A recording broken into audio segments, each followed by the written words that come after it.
పేరు మార్చి రైతు భరోసా చేస్తా అన్నాడు. రైతులకి 2 లక్షల రుణమాఫీ అన్నాడు. ఇవాళ అది ఉంటే ఇయ్యము, ఇవి ఉంటే ఇయ్యము, నానా కండిషన్లను పెట్టి రైతు రుణమాఫీని ఒక జోక్ గా మార్చేసిండు.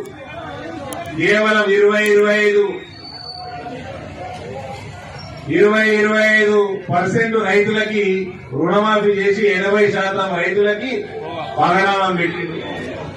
బోనస్ ముచ్చటలేదు.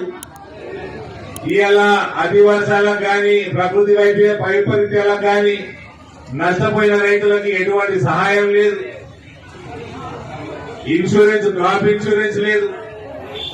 ఒక పంట అగ్రికల్చర్ పాలసీ విధానం లేదు. ప్రపంచ స్థాయిలో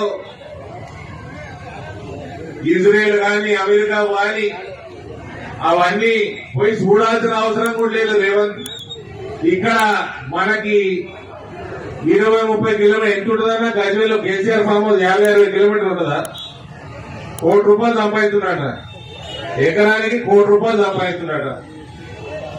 అస్పరాగస్, అవకాడో, రకరకాల పంటలు అసలు 2014 నుంచి 24 దాకా రేవంత్ నీ చేతిలో ప్రభుత్వం ఉన్నది. కేసీఆర్ ఎకరానికి ఎంత సంపాదిస్తున్నాడు? రైతులకి టూరిజం చేపియాడ.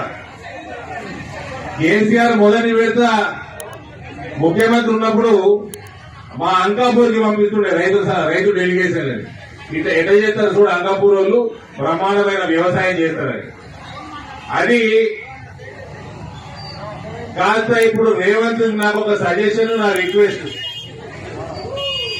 ఒక ఆల్ పార్టీ డెలిగేషన్, ఆఫీసర్లు, రైతు నాయకులు, రైతు కూలీలు, వీళ్ళందరినీ కూడా అధ్యయనం చేయడానికి కేసీఆర్ ఫామ్ హౌస్ కి డెలిగేషన్లు పంపిద్దాం.